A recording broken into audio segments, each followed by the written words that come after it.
Hi everybody. I wanted to just have a moment to talk about something that's really been kind of on my mind for a little bit because recently I had a conversation with a couple of friends about we was talking about church related stuff, and one thing that came up in that was talking about being a preacher's kid or coming from a preacher's family, preaching family, or whatever the case is. And so basically what we were talking about basically was like it being a preacher's kid, it has its advantages and it has its disadvantages as well, because you may feel like you may feel like you're being pressured to follow in the footsteps of your parent or your grandparent that was a preacher or pastor or a teacher. You may feel like there's constant pressure to be that perfect being that's put on your shoulders all the time. You may be pressured to have perfect behavior, to be perfect in everything that you're supposed to do. But the reality of it is, nobody is perfect. There's no such thing as a perfect saint. Nobody in this world is perfect except the man above. That's just me. Nobody is perfect because we all make mistakes. We all have slip-ups. We've all sinned. We've all done things in our past or whatever the case is. So nobody's perfect. But one thing I will say is we all don't have the same purpose. We all don't have the same calling. Some people may not be called to preach or to teach or to be a pastor. There are some people who are called to be in music, to dance, to do whatever God has called you to do, because God didn't give all of us the exact same call, the exact same purpose in life. Each of us are different in our own way. God created each of us in his own image, but we're all different. He has a purpose. He has a different purpose for each and every one of us. That's the only thing that matters. What has God called you to do? It may not be preaching, it may not be teaching, and it may not be pastoring.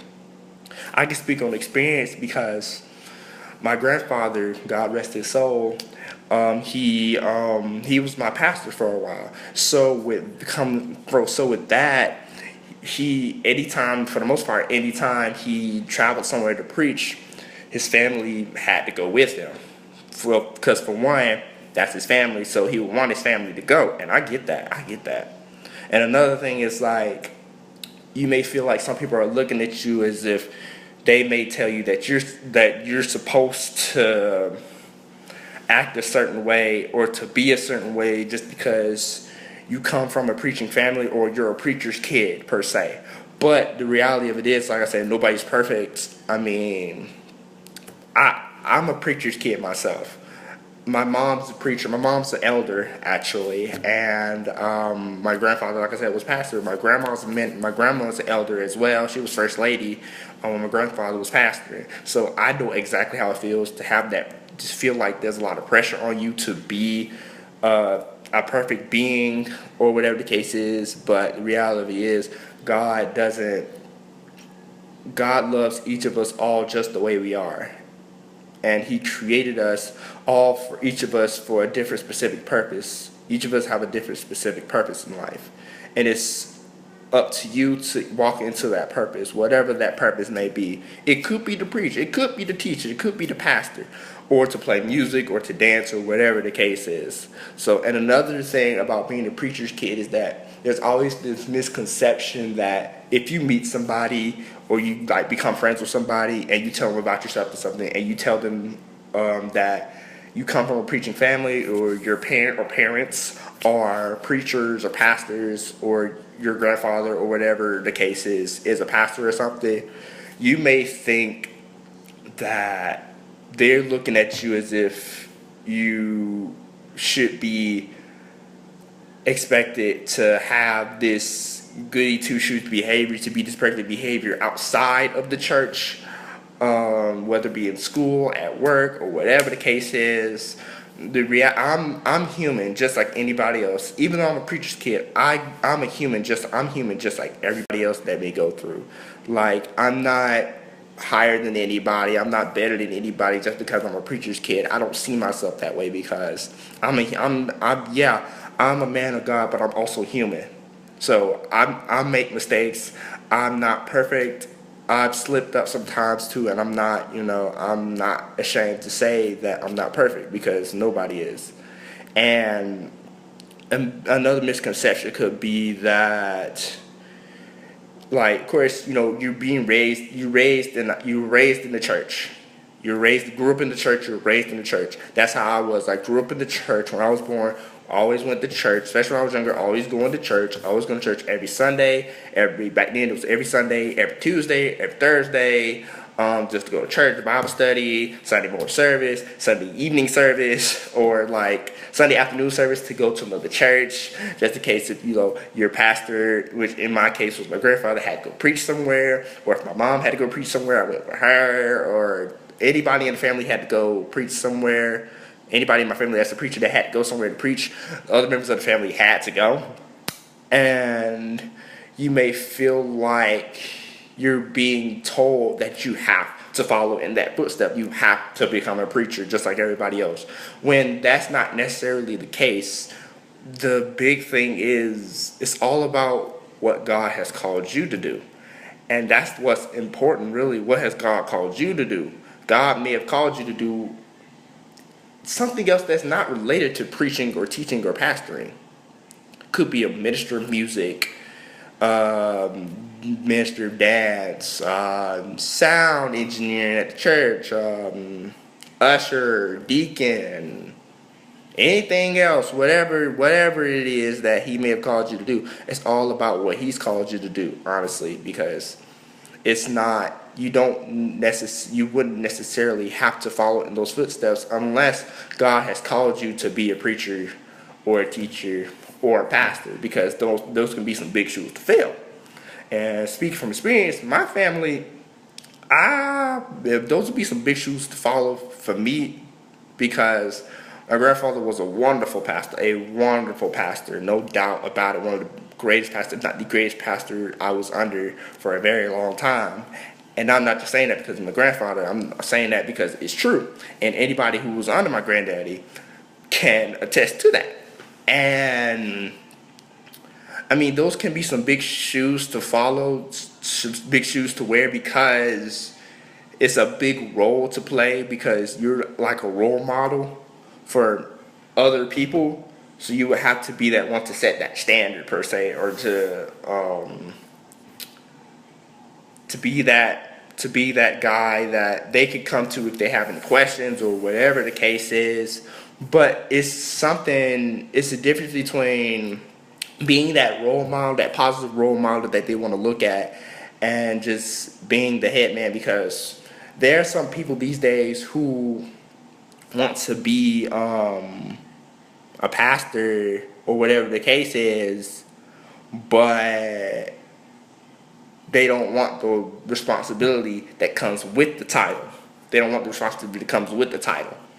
And that's what the problem is these days. See, I've had people, to be real, I've had a lot of people in my life tell me that I would be just like my grandfather, be a preacher, be a pastor, to be a teacher. I'd be just like my grandfather, because in ways, and I can see why, because how my mannerisms are, how I act, how corny I can be, how when it comes to talking about God or talking about anything church related, I hear granddaddy anytime I talk to somebody about something church related or talking about God, I can hear granddaddy saying it to, whether saying it to me or saying it to somebody, as if I'm watching him say it, and it's like, maybe they're onto something or something, but it's all about maybe God's called me to do that.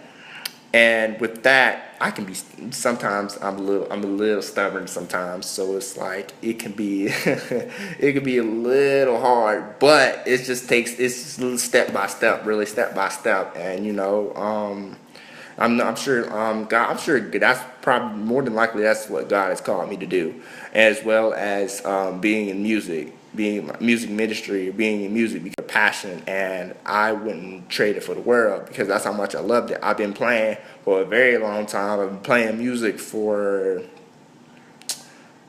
about 2017, so about 12, 13 years I've been playing music.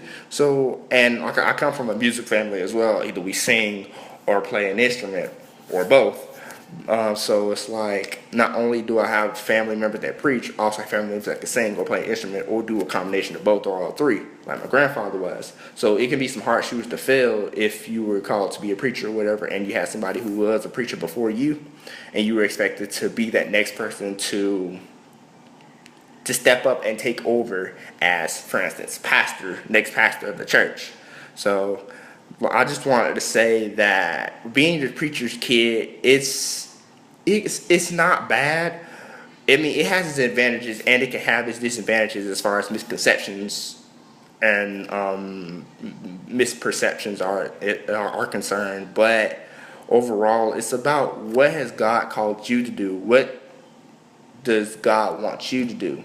It may not be to preach. It may not be to teach. It may not be to pastor.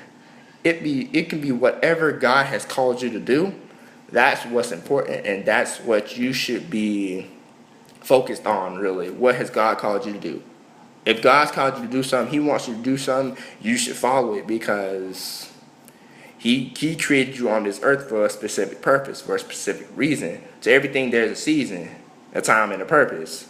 So, and everything that you go through is all a part of the greater calling, the higher calling that He has on your life. So that's all I wanted to say about that, because that topic's kind of been on my mind for the past few days, and it's been like I just want to talk about it and try to get some stuff off my chest, because, like I said, being a preacher's kid, you may feel like there's constant pressure that you may have to be like this perfect being all the time. That's put on your shoulders. And that's a lot of weight on your shoulders, but nobody's perfect. Trust me, nobody's perfect. I'm not perfect at all. Trust me. Ask anybody I know, I'm not perfect. But I know one man who is, and that's my Lord and Savior, Jesus Christ. He is the one that's perfect. All in all, He's the one that's perfect. He's the only one that's perfect. So you don't have to be pressured or have to have that. You don't have to feel like there's constant pressure for you to be that perfect being. Especially if you're a preacher's kid, you don't have to be that. You don't have to have that pressure on you, honestly, because whatever God has called you to do, you just follow what God has called you to do. The purpose that God has in store for you, you just follow that, and everything will work out for you. And that's all I want to talk about for you tonight. So, y'all be blessed, and y'all have a great rest of the weekend.